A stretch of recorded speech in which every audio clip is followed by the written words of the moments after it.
All right, let's start. Good morning or afternoon or evening, wherever you are based at the moment. My name is Thomas Hickmann, and it's a great pleasure for me to open and welcome all of you to this webinar on the implementation of the SDGs at multiple levels.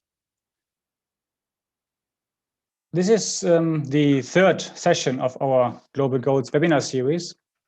After our previous session on global governance, we today take stock of the existing knowledge about the question how the SDGs are being implemented at domestic systems.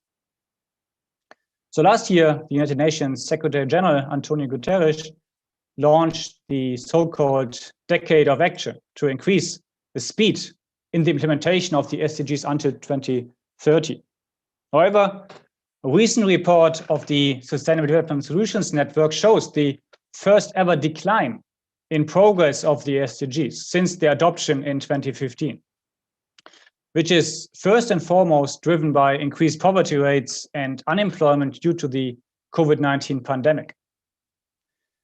Today, we focus on the governance challenges of the implementation of the SDGs, and we will take into account the roles of national governments and subnational authorities, those of the private sector, and also of civil society organizations.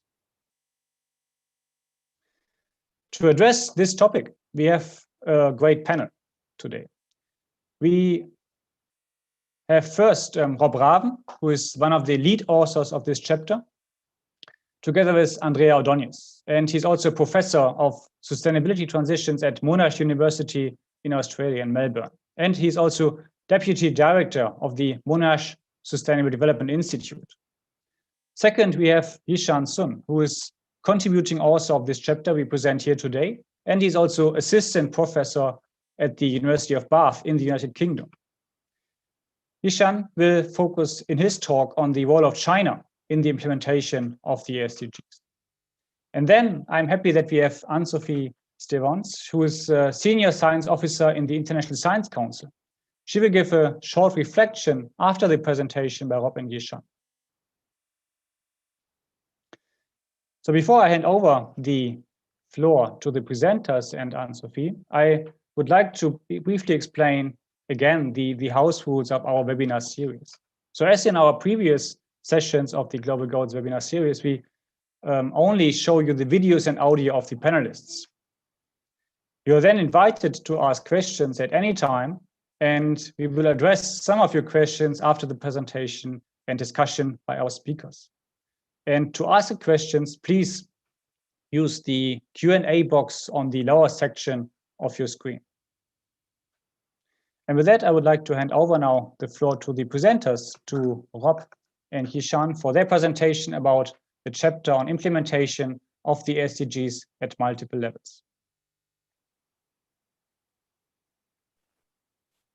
Thank you, Thomas. Hello, everyone. Let me start by sharing my screen.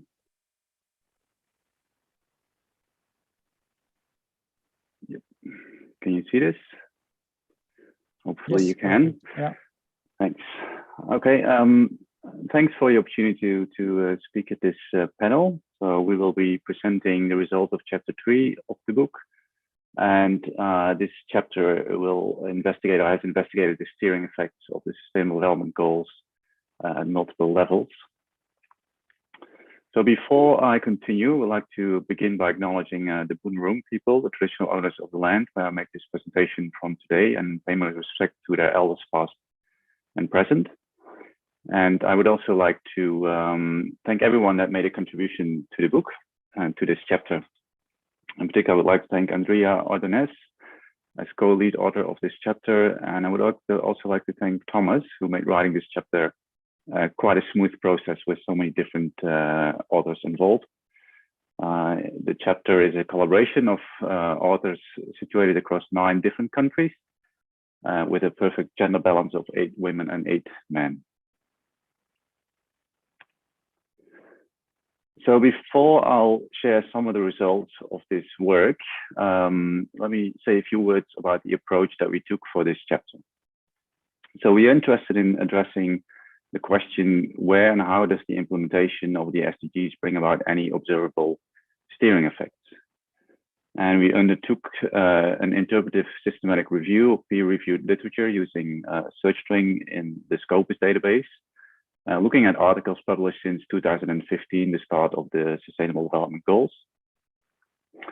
And after a screening and selection process, the analysis continued with a detailed reading of in total 165 peer-reviewed articles across national governments, subnational governments such as states, cities, and municipalities, the corporate sector, and civil society. And we've also selectively drawn on material from grey literature. However, I should say that the vast majority of insights covered in the chapter is based on peer-reviewed published articles. So when we started this research, it was important for us to conceptualize and think about how we understand the notion of steering effects that is in the research question.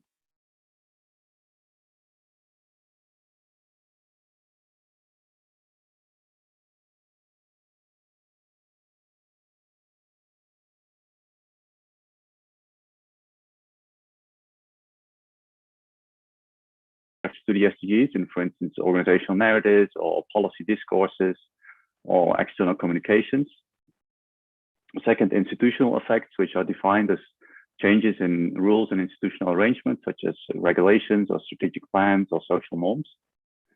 Third one is relational effects, which are defined as changes in relations between actors, such as new partnerships to deliver on the goals, but also conversation among actors around their implementation.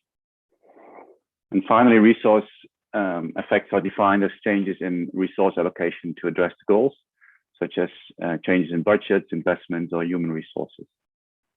It is important to know that this is our interpretive framework for the synthesis of insights across the papers. So the underlying articles that this is based on, they have not necessarily used these four concepts themselves or used this particular language.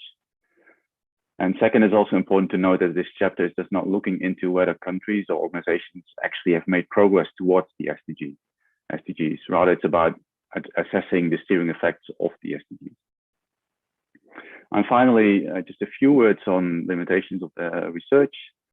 One is we included studies only in an English language. And while some estimates suggest that more than 90% of all publications on sustainable development are in English language, it does mean that our analysis may be missing some important insights from other language published articles. The second one is there's a time lag in publishing. So we might not be capturing all the most recent insights that are happening in governments or business, corporate sectors or civil society, let's say in the last 1 to 2 years. And the final limitation is that we've excluded the international level in our analysis because this is captured in a separate chapter of the book. So then now on to some of the results that we found from this review. So generally, you could say the literature on national governments finds a lack of steering effects at that level. This applies roughly across OECD and non-OECD countries. And this is either because governments fail to incorporate the SDGs in national policy at all, or formal commitments that can be better explained by other causes than by any motivating impact of the global goals. However, in some countries, SDGs implementation has had some institutional effects. For instance, one study looked at Latin America, 16 countries, and showed that 10 had created new institutional arrangements for coordinating the SDGs, and 6 had designated an existing institution to coordinate implementation. We also find that effects are often shaped by pre-existing arrangements, priorities, and capabilities, and that there's often a selective focus on specific goals rather than an integrative focus on policy interlinkages or looking at the trade-offs between SDGs. It's also unclear from the evidence if observed effects are caused by SDG implementation or would have existed anyway. So one good example here is in Indonesia, where government policy for sustainable farming in the palm oil industry is aligned with the SDGs. However, these initiatives would arguably also have existed without the SDGs because the industry is already responding to the Paris Climate Agreement and to pre-existing ambitions in terms of poverty reduction and social sustainability as part of the Millennium Development Goals. There's also evidence that the SDGs are seen more as part of international development efforts rather than something of a domestic concern. This implies, for instance, that SDG implementation happens in international trade and development policy departments rather than across the board. We found limited effects of the SDGs on government engagement with citizens. And finally, there's very little research on public SDG budgeting. However, there is some evidence that there's some evidence available that even in progressive sustainable development countries such as Sweden and Germany, governments choose not to make available any new or additional resources. It's rather about implementing the SDGs within the existing budget structures. Then turning to subnational governments, we find that research is also still early days. The research that is available focuses predominantly on cities rather than, let's say, at states or regions or municipalities or councils. And even then, the focus of the research is on what subnational governments could do rather than an analysis of evidence of implementing the SDGs on the ground. We do find some evidence of the SDGs becoming discursively a reference point for subnational governments. So for instance, there are many examples of cities such as Bristol or Buenos Aires or Los Angeles, Seoul or Tioma City, who are framing their urban planning policies through an SDG lens. We also find some evidence of institutional innovation at the subnational level. Here an example would be Indian states who improved their water governance in response to the announcement of the SDGs by the federal government. However, here also the authors of that publication question if this effect can indeed be directly attributed to the SDGs or to other factors. So in general, SDGs seem enabling to local level collaboration between local actors and councils and citizens, for instance, in cities such as Bristol, Kita-Kyushu, and Cheonggyang in South Korea. And finally, regarding resources, at the subnational level, they are mainly discussed in terms of lacking. Corporate sector, we find that there's an increasing discursive effect of the SDGs in the corporate sector. So corporate actors use the Sustainable Development Goals to frame and communicate their environmental, social, and governance strategies, or SDG strategies.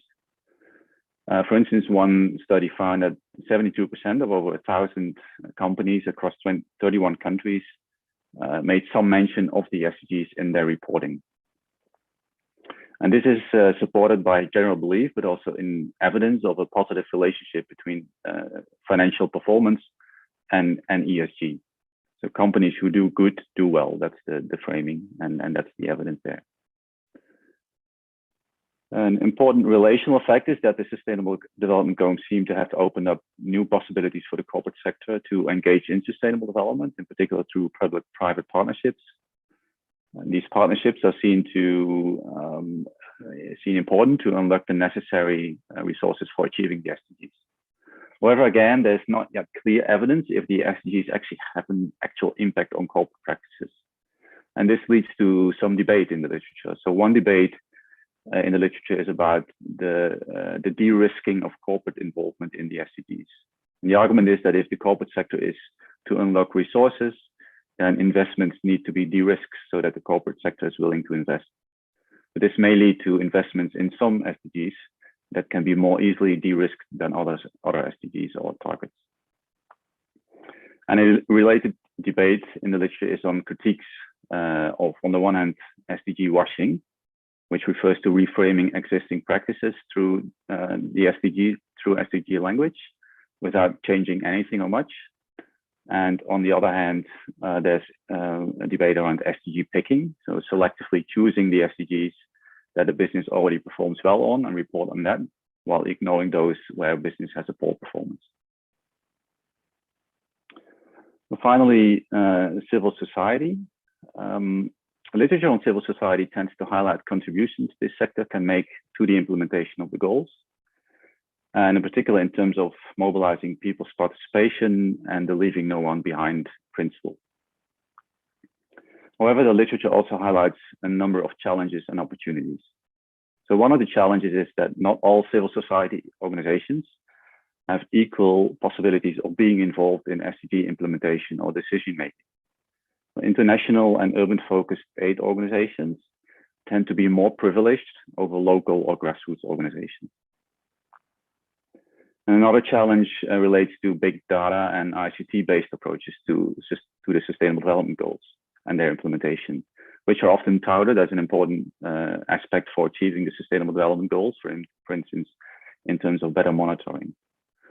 However, for some civil society organizations, it also presents challenges because they may not have the necessary technical capabilities to participate in those types of implementation processes. In terms of opportunities, there are many examples in the literature of governance experiments involving civil society in implementing the SDGs under labels such as transformative partner approaches or collabs.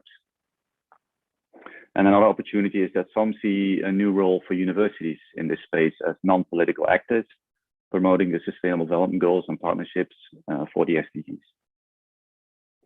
And finally, again, in terms of resource effects, there's little evidence of resource effects of the SDGs in the civil society sector. So for instance, one could expect that funders of civil society organizations would require these organizations to use the Sustainable Development Goals more explicitly. However, we have not found such evidence in the peer-reviewed literature. So finally, some conclusions before I hand over to Yixian. A few summarizing conclusions. So first, it is important to know that while the results presented here were phrased in general terms, we should not forget that there are major differences across skills, geographies, and territories. It's too early to make any major generalizable claims on the steering effects of the SDGs. Having said that, discursive and to a lesser extent relational effects are most observed. Institutional effects are primarily observed in the public sector. However, these tend to reproduce existing priorities and do so in a selective way. And resource effects, finally, are hardly observed in the current literature. So all in all, you could say a pessimistic reading of this is that SDG implementation is not changing much at best. At worst, SDG implementation is used for rainbow washing that is questionable in terms of truly addressing sustainable development in a transformative way and will only lead to further delay. However, on a more optimistic reading of these insights and results, that is that discursive and relational effects are really only the first signals that the SDGs are in fact generative to steering organizations and behaviors towards sustainable development, and that in the future we may start to find also institutional and resource effects as well. Thank you very much, and I'll hand over to Yixian. Okay, thank you, Rob. Can you move the slide? Okay. So it's my great pleasure to discuss briefly the case of China in terms of the steering effects of the SDG on the implementation in the countries. I'm talking about this because in these studies, I was given a special task to look at the case of China, because when we start to search for the literature, we found there's very few studies. So we decided to take a closer look of this case because it's an important country, the most populous country.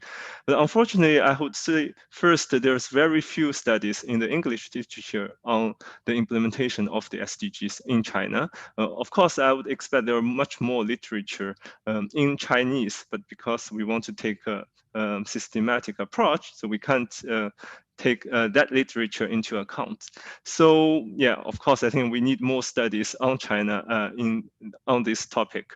So now let me just briefly discuss what are the key insights or the findings reported from the existing literature. So first, we can see the existing study have reported a kind of some strong or kind of signs of strong institutional effects at the national level. So here, if we look at the most important national development plan, the 5-year plan of China, the implementation of the SDGs was mentioned as an important international responsibility of the country. And also other different government agencies at the ministry levels have also made specific plans regarding the sustainable development and also made references to the SDGs after this 5-year plan published in 2016. Of course, SDGs or the Agenda 2030 was mentioned again in the 14th 5-year plans published earlier this year. At least we could see that the implementation of the SDGs have been taken into consideration or seriously by the top decision makers of the country. And also, I think, which is more important, is that there is a comprehensive national plan on the implementation of the 2030 agenda made by the Chinese government, and also which also promised to build an interagency mechanism to monitor the progress, which is quite significant given the crossing-cutting nature of many goals. In addition to that, study also found that the Chinese government has established some innovation-driven demonstration zone, which is a typical implementation mode or policy implementation mode in China as some kind of like policy experiments. By 2020, there have been already 6 cities identified as pilot zones. So here, the institutional effect is not only at national level, but also there are some effects on at the subnational level. So of course, I think they are quite closely interlinked. And the second findings regarding the relational effects, we have also observed some signs in this regard at the national level, and it's especially with respect to the civil society, which is mentioned in the national implementation plan. Also, some policy advisors have made proposals on developing some kind of stakeholder involvement mechanism, including citizen groups, in the implementation process. Of course, I think we haven't seen concrete measures in this regard made by the government. Finally, there have been also some important signs of resource effects at both national and subnational levels on certain goals, especially those goals have been taken very seriously by the Chinese government. Here, I think a typical example is the funds allocated for poverty alleviations, which have been significantly increased at both national but also provincial and municipal levels. So please move to the next slide.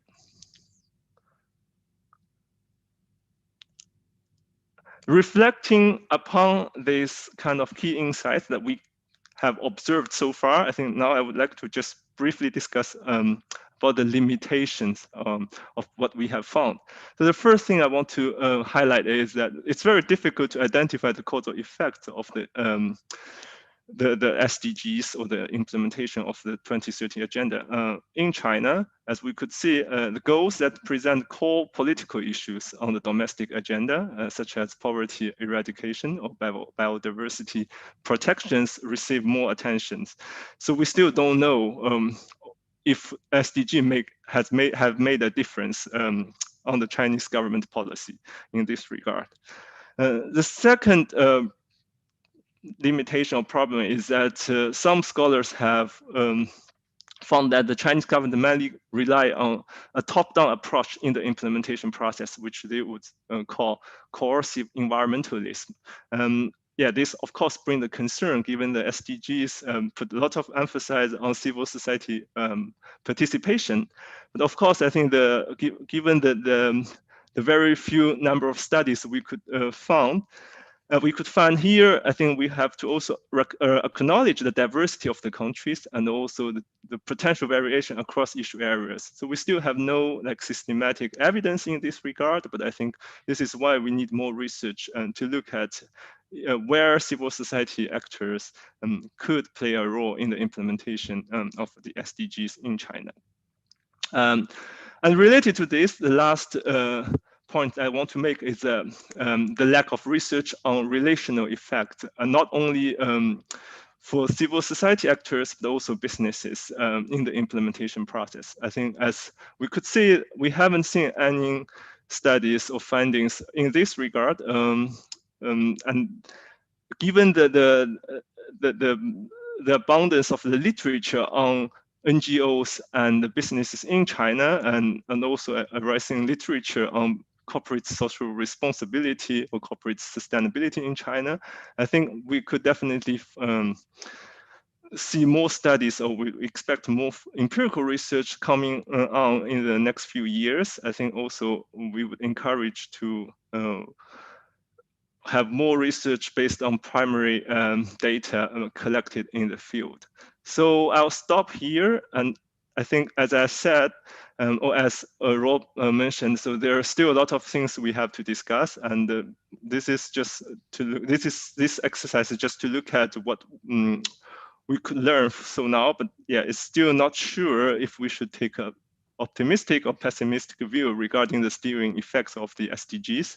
And this is why, could you please move to the last slide? We take this as a starting point of this exercise or a research endeavor. So we have now formed Earth System Governance Task Force on the Sustainable Development Goals. We hope to build a global community to further study the steering effects. Of course, not only on the implementation, but the implementation of the SDGs is one of the most important issue. So if you're interested, please look at our webpage and feel free to reach out to us. I'll stop here. Thank you very much. Thanks very much, Rob and Yishan, for the well-structured presentation, also the rich information you have provided, especially then also on China for the last part. And feel welcome to join us in the SDG task force. I would like now to hand over the floor to Anne-Sophie, who will give then a reflection on the presentation, but also on the draft chapter that we were happy to share with Anne-Sophie. Please, the floor is yours. Thank you very much, Thomas, and greetings to all. Thank you very much for the invitation to take part in this event as a discussant. And first of all, congratulations to all involved for a very thought-provoking analysis. I think what we've heard provides a very useful framework, initial evidence on assessing the extent to which the SDGs really are driving change. And that's an opportune time as we're approaching the midterm point of the SDG period of implementation to ask the hard questions really, and go beyond the reporting that we also hear at the international level, which is where I'm mostly located. I think what we're seeing currently is a fairly piecemeal approach to reviewing implementation of the SDGs. On one side, we have data on SDG indicators to measure progress on goals and targets. And we have the declarative statements from countries at the HLPF with their voluntary national reviews, but we have limited understanding that combines really both, and look at the extent to which the SDGs are really having effects at national and local level, and really most importantly what the enabling factors and conditions are. So my own work really has been on looking at unpacking the notion of the SDGs as an indivisible agenda, really looking at the extent to which the SDGs have synergies and trade-offs, and the importance of looking at those potential conflicts and synergistic effects to really inform the priority setting, the implementation and monitoring of the SDGs. And I found striking to see in Rob's summary that it's still an area where there is still a little evidence of that integrated nature, integrated approach to SDG implementation. And when you start doing that kind of analysis of how integrated the SDGs are and looking at contextual factors, that provides a very good basis for looking at the governance arrangements, the coalition of actors. Who do you need to bring around the table to achieve your policy outcomes? And currently, we see many countries that put in place coordination mechanisms across government departments, sometimes at prime minister level, sometimes led by a particular ministry, but it's not often reported that such mechanisms really are underpinned by a detailed assessment of what the systemic interventions are to really deliver on the SDGs and look at the co-benefits and conflicting priorities. I've participated in work in Ireland led by Martin Letici at University College Cork, where we looked exactly at that, at the extent to which it can actually help with evidence on the synergistic and potential antagonistic effects across SDGs to really bring about the conversations with key actors within and outside governments. And it was interesting to see that in the first place, you take the SDGs as a reporting framework. There is that necessary step of mapping existing national priorities, pre-existing plans, strategies, goals to really socialize the SDGs and develop ownership also across governments. And then we worked mostly with the Environmental Protection Agency, which had a focus on climate change and biodiversity, to then look at, through multi-stakeholder conversations, identify what SDGs were impacted and would impact on the achievement of the climate and biodiversity targets. And that's really where such kind of conversation really start reframing the boundaries around particular policy and particular goals, and really looking at the intersectionality.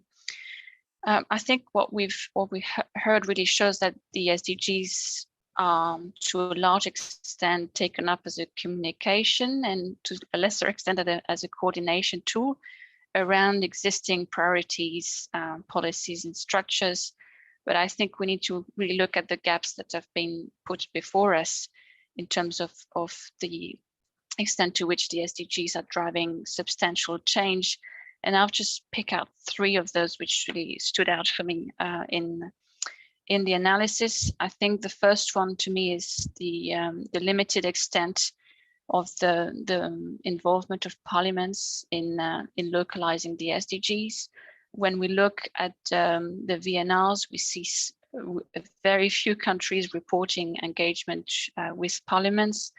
Mexico, for example, has put in place a commission in the Senate and a working group in the lower chamber to help with that coordination.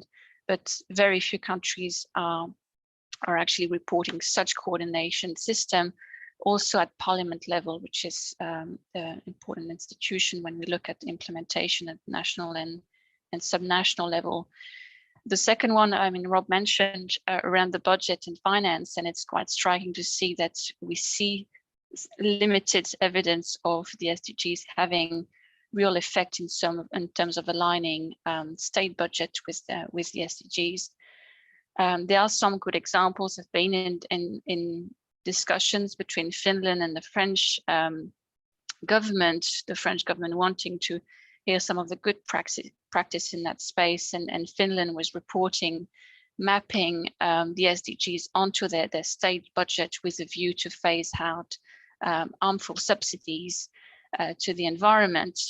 But again, very few examples, and I think quite telling that we don't see much of that in the literature. And perhaps this is also a sign that we are still in the early alignment phase of the SDGs with national processes, and not so much the sort of mainstreaming across all phases of the policy process that perhaps we would want to see in that approaching the halfway point in the SDG implementation period. And the last point or gap, which I haven't heard so much, is really to what extent are the SDGs used for policy evaluation, especially new policies, in terms of looking at how they impact other areas. And I think they are potentially quite an important, in a way, ex ante and ex post assessment tools to really start mainstreaming that idea that the SDGs need to be looked at and implemented as an integrated whole. So I'll finish with 3 sort of questions to Rob and Gillian. The first first one is really about the last point that Rob made in the summary, which is to what extent do we need to look at the 4 different types of steering effects as a hierarchy or as a combination of effects, because they're not in a way all equivalent, or not to me anyway. And to what extent is there a progression in terms of the kinds of effects you would want to see applied? I think it's quite normal to see discursive effects taking hold first in terms of that socializing and communication, but then you would want to see the more substantive resource allocation, institutional effects take hold. So is there a differentiated view to look at those 4 different types of steering effects? The second question is, there's likely to be in 2023 a midterm review of the SDGs at international level. We're not quite sure what form that will take in the UN process, but what would be your advice on what that review needs to look at? What would be tangible evidence of progress, and what indicators, for example, could we look at to assess that sort of steering effects that you've mentioned? And thirdly, perhaps an question, but what do you think would the COVID-19 impact on your assessment be? Is it going to be helping the SDG implementation, or potentially distract from it? Thanks a lot. Thanks very much, Anne-Sophie. Wonderful reflection, which also pushes us to think further on the issue of implementation of the SDGs at multiple levels. And thanks for your 3 questions, difficult questions, big questions. I guess Rob and Yishan, you will not have time to answer them in sufficient detail, but it would be nice to hear your responses to these questions. Let's start with Rob, and then Yishan. Would be great if you would like to add on Rob's statement. Thanks, Anne-Sophie, for some very sophisticated reflections. I really appreciate your comments across the board. Given the limited time we have, I'll jump to some of the questions, but I'm happy to follow up on some follow-up conversations if we have the opportunity for that. So really important questions. You mentioned a possible hierarchy or order in terms of what these different types of effects have, and I think it's attractive to think of it as an order where things start out of a discursive change, and where people start talking and referring to the SDGs that might lead to some new partnerships, so relational effects, and eventually they might become institutionalized in formal organizations or commissions that are set up, and resources then made available for implementation. So that's how I initially thought of it as well. But I think the reality is more complex and distributed and complex in that way. Sometimes in some locations, there's simply a matter of some resources becoming available, and that drives initial changes. In some other cases, it remains at the level of discursive changes. But as we know, discourses and words are not powerless. If we talk differently about the world, it does have implications for how we act and behave and the decisions we make. So I'm a bit reluctant to see them as a hierarchy, although I had a similar urge to think about it in that way, and it's probably necessary to further maybe in the future unpack a little bit if there's actually some kind of processes that we can generalize through which these different types of effects follow up upon each other in different cases.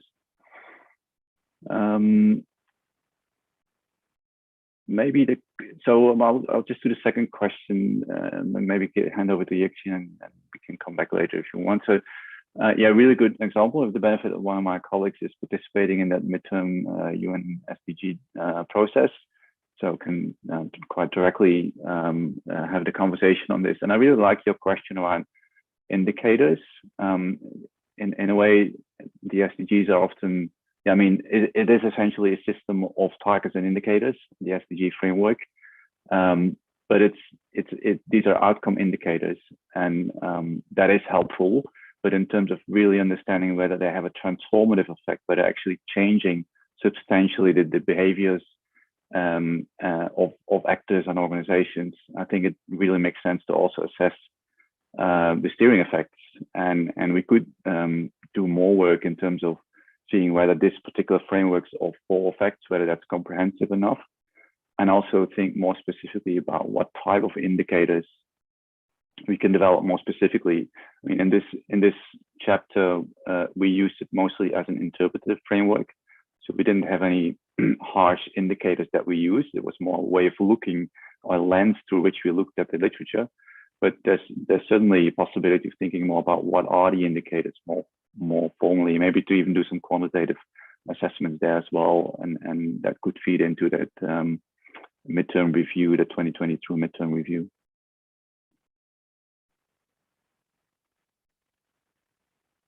Yixian, you would like to? Sure. Yeah. Thank you very much, and Sophie, for your thought-provoking comments and questions. I think, yeah, these are all very big and challenging questions. I just try to give a little bit of my opinions on these issues. I think regarding the relationship between different types of effects, I think I would like to refer to the literature on effectiveness of international institutions. We often talk about kind of output and then outcome and then finally impact. So I think here we're really looking at, I think what we should, this is my personal opinion, to move beyond the discursive effects and to really look at the output of the governments. I think here, I would refer to institutional effects, but of course, relational and resource effects.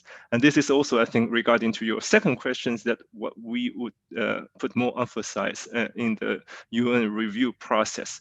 But of course, I agree with Rohop. It's very difficult to develop some indicators, and I think, yeah, here, of course, I think, as you mentioned, and Sophie, the research on budget and finance is still very limited. I think we need to look at more. I think this is maybe something that the UN review process can push. But also, I think we should think beyond the budget. This is something easy to measure, but maybe something else in terms of the government's output to implement the SDGs. And finally, reflecting on COVID-19, I just want to say there is also in the Earth System Governance project community, there's also a working group on the impact of COVID-19 and sustainable development and the climate action. And we actually have some researchers looking at these questions, I think, at different levels, of course, international, national, and subnational. And I think the preliminary findings, there is some kind of shift between the emphasis of different goals. So as we could see, because this is like a pandemic, I think more resources have been devoted, for example, to health sector. Of course, I think this is still like a very preliminary findings, and what will be the long-term effects we still need to observe. I think I'll stop here so we can have more time for the Q&A. Yeah, thanks the three of you for this initial dialogue about reflection and also the further thoughts about the implementation of the SDGs at multiple levels. Exactly, I would like to now move on to the Q&A. We have a bit more than 15 minutes, which is great. And we have a lot of questions already in the Q&A box, and please feel encouraged to ask further questions. And I would like to start with one question for Rob and one question for Yishan. And the first question for Rob is from Frederik Dahlmann, and he's asking about research evidence. So the question is, did the research provide any evidence that actors are beginning to be aware of and ideally address the SDGs in a more integrated manner? Or do actors continue pursuing the goals in a largely silo-based manner? That's the question for Rob. And the second question from Lena Page to Yishan is about the publications in Chinese. And Lena also notices that Chinese students, that they're actually noticing that there are publications in Chinese language on the SDGs. And we haven't, as you said in your presentation, not systematically taken these publications into account. But can you say, Yishan, something about these publications? Are there specific debates in these publications? These are the first questions, and I give it over again to Rob and Yishan. Thanks, Fred, for that really interesting question, and good to see you here as well. Yeah, so I think what we found is that in general there is not that integrative approach, but maybe I should add not that integrative approach yet. You know, this has to do with the fact that obviously many of the things that are addressed in the SDG framework are sitting across multiple, you know, whether it's in national governments and multiple policy departments, or whether it's businesses that are you know, used to working in particular sectors or domains. And getting to that integrative approach, that holistic approach, it really needs interaction across these silos or these sectors, and that's an institutional challenge. And I think it resonates with the fact that what we find in our review is that these institutional effects are not really visible yet. Possibly I would have to go to some of the original writings in the database. There might be a few examples where the first steps towards more integrative approaches are made, and Anna Sophie already said that at the end, you know, there are some examples that she is aware of, but the general answer is that this integrative approach is not yet very visible in the evidence. Thanks, Yishan. Okay, thank you, Lena. Great question. And as I said, I haven't looked at this literature systematically, but I have some knowledge about it. So I'd like to briefly talk about. I think generally my overall observations, there are a lot of in the Chinese literature, a lot of studies really look at the progress. So they try to show what kind of progress that different Chinese actors have made regarding the SDGs, but not really about the steering effects. I think then this refers to the issue of causality. So we don't really know really the SDGs has made a lot of change or not. So I think this is something we need more research. And then another important topic in the Chinese literature is about how the government should implement the SDGs. There are a lot of like policy recommendations made, but not really like looking at empirically what happened or what the government has done. So I think that this is there's still like a huge gap there, and even in the Chinese literature. This is why I think we would like to have more, at least from my personal point of view, more like grounded, empirical, rigorous research in this regard. In that sense, the SDG impact assessment can also be understood as a first step, a foundation, right, from which on you can delve deeper into specific cases. And also, I think also it's important to include publications in other languages than English, of course. I would like to continue with the two methodology questions we have in the Q&A box. One from Sarah Gothenhuber. She's asking, how does the analytical framework or the panelists define implementation? In the presentation regarding China, for example, mentioning SDGs in National Development Plan is taken as an indication of institutional steering effect. But what do we know of the actual progress on the SDGs? Or does the analytical framework identify implementation as transfer of SDG goals, objectives into policy documents? Maybe you can give a more clarification on how you have framed and defined implementation. And I would like to combine it with the question by Uwe Fritsche. He's also thanking Rob and Yishan for the presentation, but then he asks, is there anything quantitative available already, or will this come with the publication in March 2022?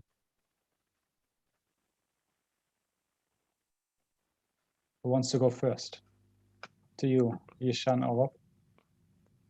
I could say a few words, regarding that specific point on China, but I think I will then give the floor to Rob, because I think you're more familiar with the overall framework. So I think in that regard, our interpretation is that if it has been transferred into the government development plans or strategies, I think that's an indicator of institutional effect.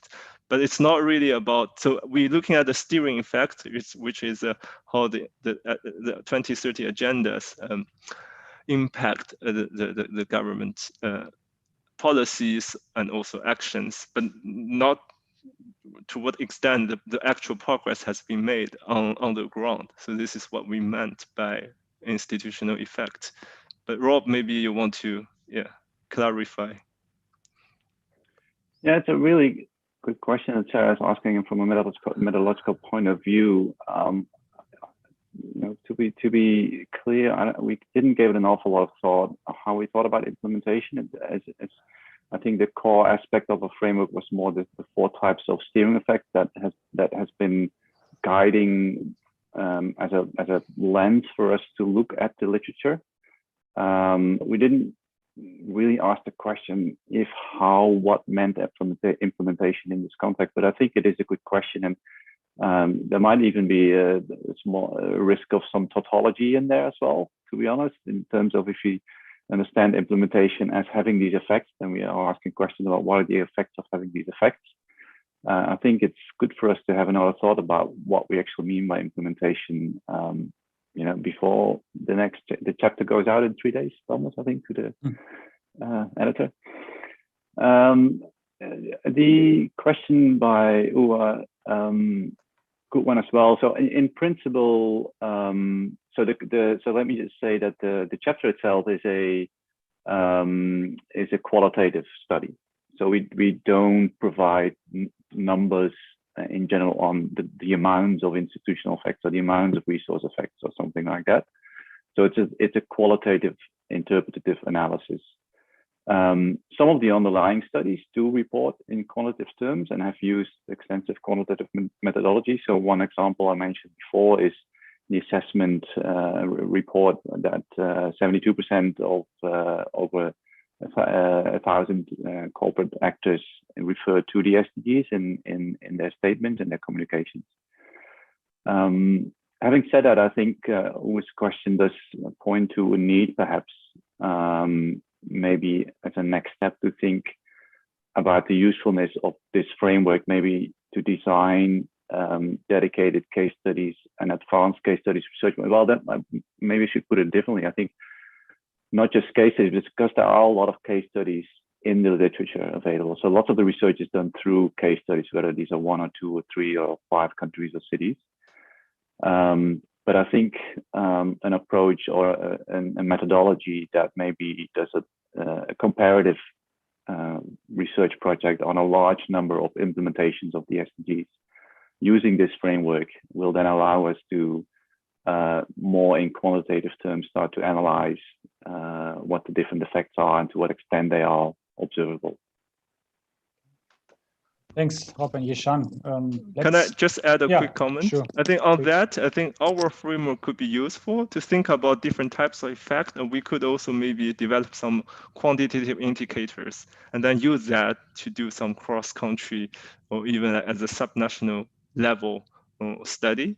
So yeah, also we could further specify, for example, in terms of institutional effect, different degree of institutional effects. So I think that there's a lot of room to explore. This is just a quick thought. Yeah, great. The next steps based on the assessment, delving deeper into some of these issues in terms of quantitative studies. Sure. Would like to continue with also again combined questions from Jonita and Marius Christen. I think their questions or comments go into the same directions. Jonita is representing civil society organization. He or she is saying that Namibia has done very little to make the SDGs a real issue of national and citizen engagement. Young people living in the rural areas are not aware of the SDGs, and civil society organizations to monitor every level of implementation and collect evidence-based lobby for the SDG and rural settlement in Africa. So the question is maybe also that we are not really having much public attention in some countries of the world of the SDGs. And then this, I think, is somehow related to Marius Christen's point, by the way, also co-author of this study, So maybe in terms of self-criticism, Marius is asking or saying that, asking how complete is the study actually, because we observe a lot of activities on the ground at subnational level, region level, city level, NGO level, with regard to SDG implementation. But that is not reflected by science. So maybe the challenge does not necessarily lie in the implementation, but maybe in research, that implementation activities are not scientifically approached. Could you give a brief comment to this, also a bit more of a comment than a question? Yeah, maybe I'm happy to start with the last one. I think that's I'm always happy for self-criticism. Thanks, Marius, to raise that. And you know, in the beginning of the short presentation, I talked about a time lag. So there's one element is that there's definitely a time lag in, and therefore a limitation of the research we've done, because relying on peer-reviewed material has its you know, benefits, because you rely on stuff that has gone through a rigorous review process and has done the check and balances whether these are good studies or not. But the limitation really is the time lag. So that and SDG implementation is going fast. So we're certainly not seeing things in this study that are already happening. So that is a real limitation. And maybe just also make another point here as well, in the sense that you know, there's also a really good opportunity for academic research to become more action focused, design focused, or transdisciplinary focused. So really working with whether it's policy or industry or civil society actors to try and help a design and think of new ways and methods to accelerate implementation of the SDGs. Again, there are studies who are doing this. There are institutes and researchers and programs going on in this area. But I think in general, this could be done on a much larger scale.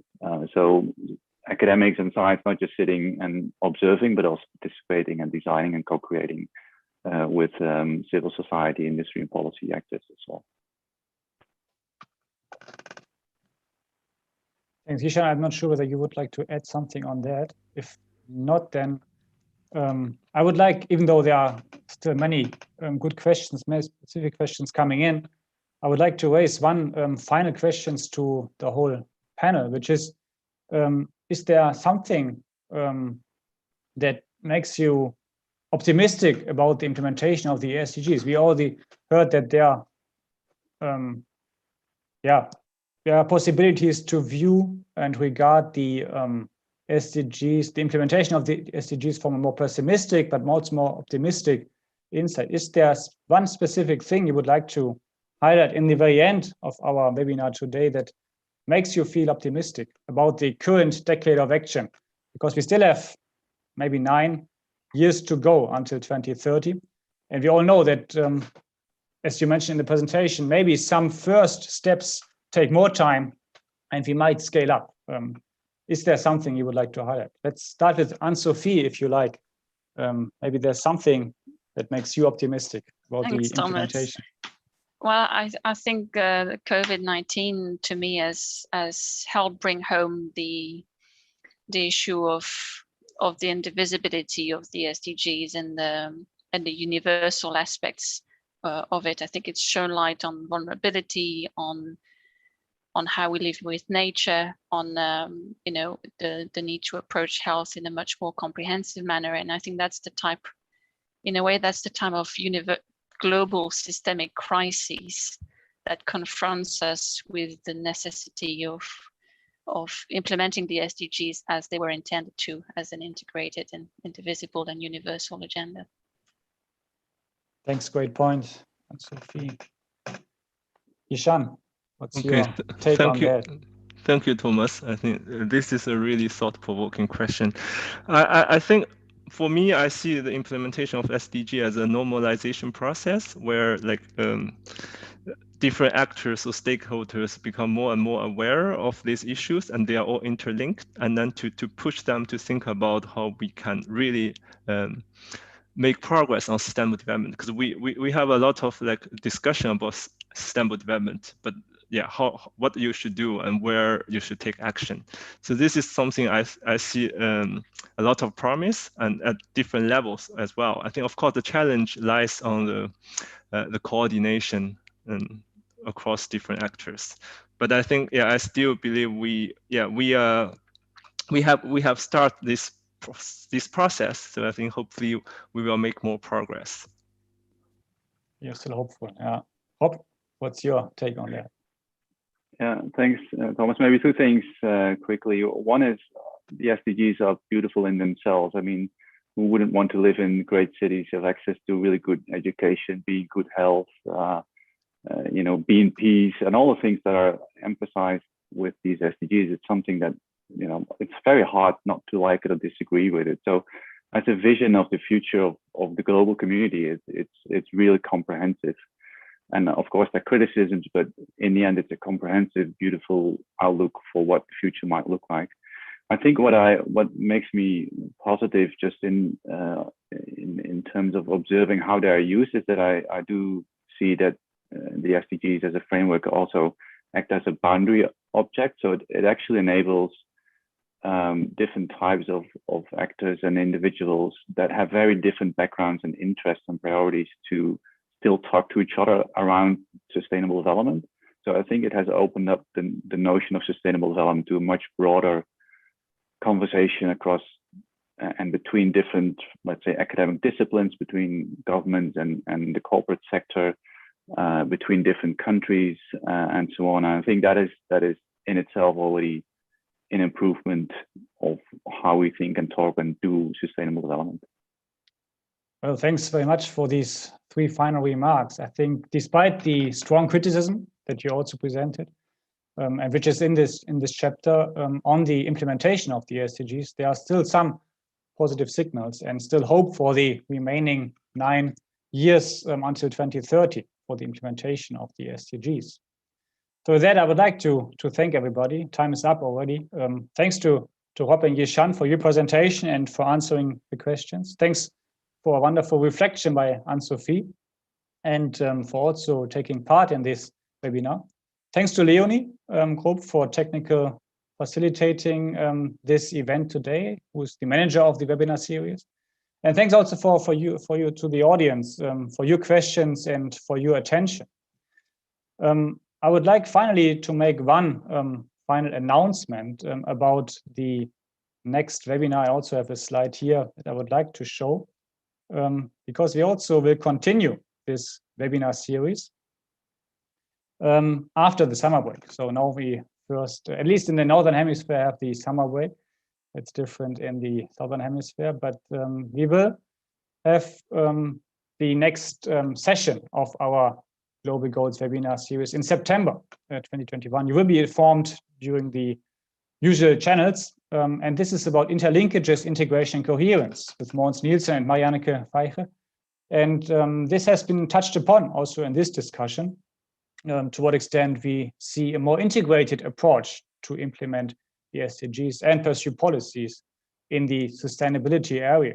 This will be the topic of this webinar in September. We will keep you informed. Yes, I would like to thank once again all of you, and Yishan mentioned the SDG task force. We will be happy to meet you. If you're interested in joining this task force, please reach out to us. We will have the first meeting of this task force in September as well at the ESG Bratislava conference. So please, again, if interested, reach out to us and send us emails. I hope to see you there and wish you all the best for the rest of the day. And please take care. All the best. Goodbye. Thank you. Bye. Thank you. Thanks.